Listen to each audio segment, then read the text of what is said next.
Hello, আসসালামু আলাইকুম। এটা আমার শাশুড়ি মায়ের হাতের আরেকটা রেসিপি আজকে আপনাদের সাথে শেয়ার করব। এটা হচ্ছে কাঁচা কলা খোসাসহ চিংড়ি মাছ দিয়ে ভাজি। খুলনার আমার শাশুড়ি, ওনাদের এলাকার রান্না এটা। খুবই মজা। গরম ভাত দিয়ে, আপনার যদি মুখে রুচি না থাকে, ঠান্ডা কাশি লাগে, কিংবা যদি পেট খারাপ হয়, এই রান্নাটা খুবই উপকারী। সেই জন্য গরম ভাতের সাথে এটা খাবেন। রান্নাটা 10 মিনিটেরও কম লাগে। আজকে আপনাদের সাথে শেয়ার করব কিভাবে মা এটা ভাজি করে। চলেন। কলার খোসা সহ কাটতে হবে, তাই তো মা? আচ্ছা, আমি কাটতেছি খোসা সহ। এতটুকু টুকরো টুকরো করে করবো?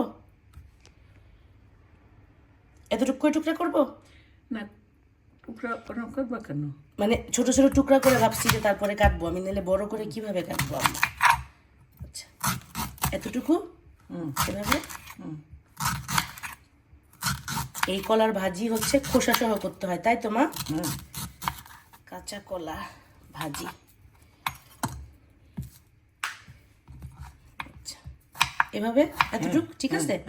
আচ্ছা, আলু ভাজির মতো। আলু ভাজির মতো না? এই যে এভাবে করে খোসা সহ কাটতে হবে, তাই তো? আচ্ছা, ঠিক আছে আম্মা, আমি কাটে দিচ্ছি সবগুলা। এরকম করে আলু ভাজির মতন কেটে নিতে হবে প্রথমে।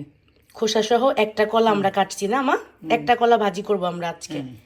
আর এটা হচ্ছে কিসের জন্য? সবসময় তো খাওয়া যায় না, বলেন একটুখানি। হ্যাঁ, সবসময় খাওয়া যায়। বাথরুম অলি টলি বাচ্চাদের এই ভাজিটা খেলে উপকার হয়। আর হচ্ছে ওই গরম ভাতের সাথে অনেক মজা এটা। হ্যাঁ আমরা তো সবসময় খাই। আপনি বলছিলেন সর্দি কাশিতেও খাওয়া যায় মা? হ্যাঁ। আচ্ছা, এইটার মধ্যে এখন হচ্ছে কলাটা কাটা হয়ে গেছে। এখন এখানে একটা বাটির মধ্যে পানি নিয়েছে মা, একটু হালকা কুসুম গরম পানি।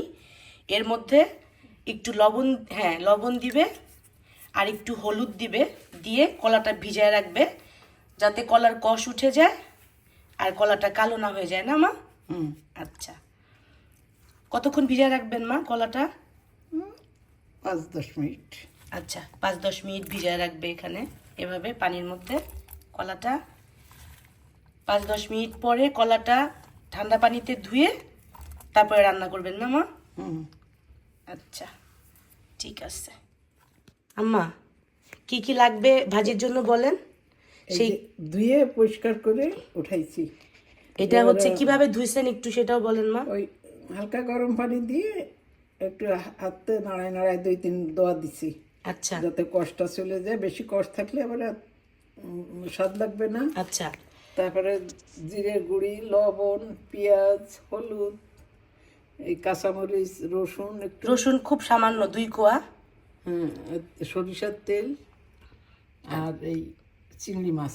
এইটা হচ্ছে সরিষার তেল দিয়ে ভাজি করতে হবে, তাই না মা? হ্যাঁ, অন্য তেল দিয়ে না, সরিষার তেল দিয়ে এটা হচ্ছে ভাজি করব। চলেন রান্না করি, কিভাবে মা রান্না করে সেটা দেখি। আমরা একটা বড় প্যান নিয়েছি চুলার প্যানটা গরম হলে এখন মা দেন সরিষার তেল। সরিষার তেল কি পরিমাণ লাগবে আন্দাজে সব, আমরা তো এখানে কোনো পরিমাপ আসলে ইউজ করি নাই, আমরা সব নিজেদের চোখের পরিমাপ অনুযায়ী দিচ্ছি। তো যতটুকু লাগবে, অনেক বেশিও না আবার কমও না, তাই তো মা? হ্যাঁ। আচ্ছা, সরিষার তেল গরম হইলে এর মধ্যে কি দিব মা? একটু গরম হয় না? মাছ। আচ্ছা দেন।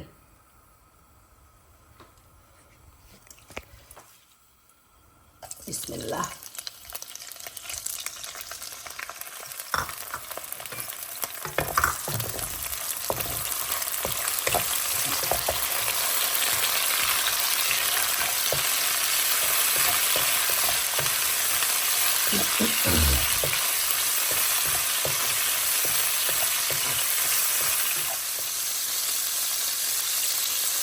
পেঁয়াজ,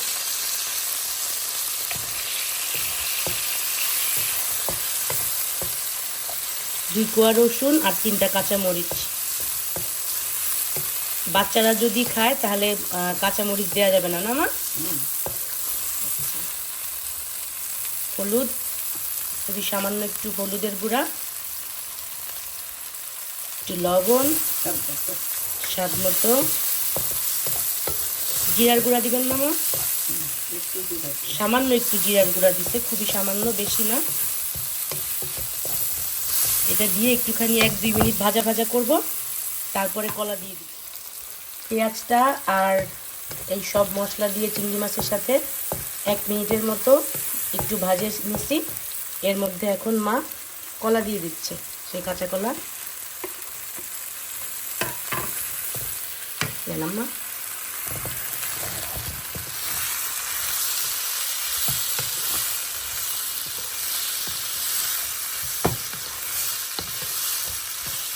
এটা এখন এর মধ্যে তো আর কিছু দিবেন না, না মা? এর মধ্যে আর কিছুই দিবে না, এটা শুধু ভাবে করে এখন ভাজা ভাজা করে নিবে আর কি, যতক্ষণ সময় লাগে, মিডিয়াম হিটে। এটা আমরা ঢেকে দিছিলাম যাতে সিদ্ধ হয়, কাঁচা কলা তো একটু হার্ড হয়। এভাবে মাঝে মাঝে ঢাকনা খুলে মা নেড়ে দিচ্ছে যাতে নিচে না লাগে। মিডিয়াম হিটে রান্না করতেছে মা। আমাদের অস্ট্রেলিয়া এখানে যে কলা পাওয়া যায়, কাঁচা কলা, এগুলি অবশ্য খুব বেশি সময় লাগে না সিদ্ধ হওয়ার জন্য। এখানকার শাকসবজি খুবই ভালো, স্বাদ ছাড়া যদিও, তারপরেও খুব অল্প সময় লাগে সিদ্ধ হওয়ার জন্য। আর দেখা লাগবে না। আর ঢাকা লাগবে না। আচ্ছা, একবারই ঢেকে দিয়েছিলাম 3-4 মিনিট। ভাজি কত দূর মা? এই তো হয়ে গেছে। হয়ে গেছে? তো 10 মিনিটও লাগে না রান্না করতে, এটা হ্যাঁ, একদম সহজ। এরকম ভাজা ভাজা হয়ে গেছে। এখন এটা কিভাবে খাবে আম্মা সেটা বলেন। গরম ভাত দিয়ে খাবে, খুব মজা লাগবে। গরম ভাতের সাথে, তাই তো? দেখেন 10 মিনিটও লাগে না, এমন একটা সহজ রান্না কিন্তু এত মজা। লেস দেন 10 মিনিটে রান্না শেষ, আমাদের ভাজি কমপ্লিট। আমরা এখন ডিশ আউট করব, এরপরে গরম ভাতের সাথে মজা করে খাবো।